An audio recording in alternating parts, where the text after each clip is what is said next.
Hello everyone, welcome and thanks for joining us for the latest news and the latest updates wherever you are and where you're tuning in from. We are very grateful, but kindly don't forget to subscribe and turn the notification button for more of these updates. A number of people were killed during the 18th and 19th November protest last year, and BBC Africa came out with opinion and released a documentary about these incidents, giving it a title, Three Killings, leaving some Ugandans biased, and blaming the journalists that while reporting about security incidents in Uganda, they don't consider the security situation of our regime or threats posed by our enemies. This is after Babara Ankunda, a Ugandan student of international relations, came out speaking against BBC opinion of the three killings. Once again, thanks for joining us. Let's take more look into some of these details. Babara Ankunda, in her writings, she wrote that we all have our likes and our dislikes, but when we are doing news, when we are doing the front page news, not the back page, not the open pages, but when we are doing the daily news covering politics, it is our duty to be sure that we do not permit our prejudices to show. That is simply basic journalism that is written by Walker Cronkite.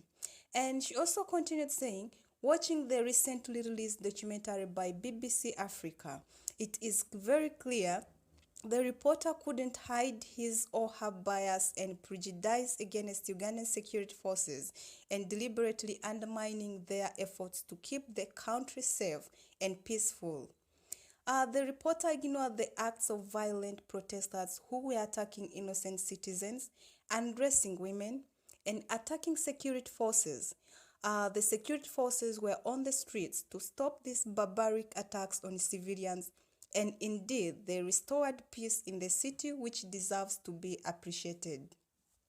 It is also very wrong to create a deceptive narrative that Bobi Wine was against an old regime. In Uganda, our government runs using two major sections, the technocrats and the politicians. The technocrats are professionals serving in different agencies on contracts of a given period with a retirement age, while politicians are elected by citizens at the end of every 5 years.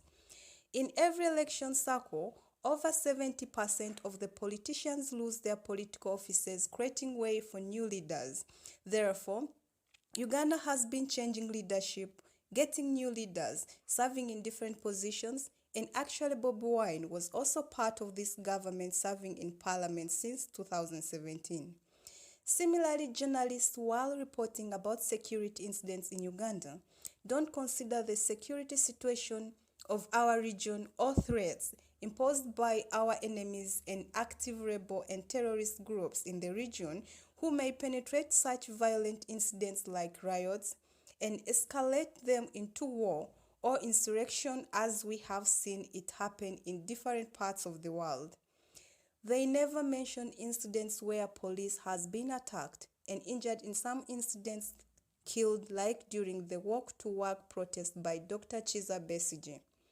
In one of the incidents where Kumayat was hit by a stray bullet, one clearly sees that it was in the middle of a very violent scene where violent protesters had put fire in the middle of the road, blocking traffic in the city center while they attacked police and innocent citizens. Two protesters are seen throwing unknown objects at security forces and citizens using the road. In such incidents, where police may not understand the objects being thrown at them or mistake them for weapons, they react back in self-defense. The media doesn't mention that or caution the protesters to follow the law and not confront police risking their life and that of innocent citizens. If BBC Africa wanted their story to be impactful on the community, they should have addressed the cause of the violence and riots to avoid similar incidents from happening ever again. They should have talked about the politicians and individuals behind these violent riots. They should have assessed businesses looted and destroyed by these rioters. We well know the role played by biased media houses in amplifying false propaganda against countries like Iraq, Libya, Syria, but now as citizens of those countries are dying and suffering, journalists who wrote stories that justified attacks on those countries are living their luxurious lifestyles in Europe. Our security forces have a responsibility to protect our country, and we will continue to do so under the laws of our country. That's what that's what Barbara Ankunda wrote in her writings. She is a Ugandan student of international relations. She came out speaking against BBC's opinion in the documentary wrote titled Three Killings. And in her way, she was trying to oppose what BBC came out with, and she was trying to bring in something saying that BBC, or the journalist who gave out that news, who gave that news, did not even consider about the life of the security personnel, or maybe who were killed. And she also continued saying that women were addressed in that protest. I don't know, I didn't get an idea about that. But she wrote saying women were undressed, women were handled very badly in that protesting time. So that's when the police came out to kill people who were trying to break the rules. Well, that is it from Babara Ankunda, a student from International Relations. Thanks for watching. We will keep on updating with more of the stories, but kindly don't forget to subscribe and turn the notification button.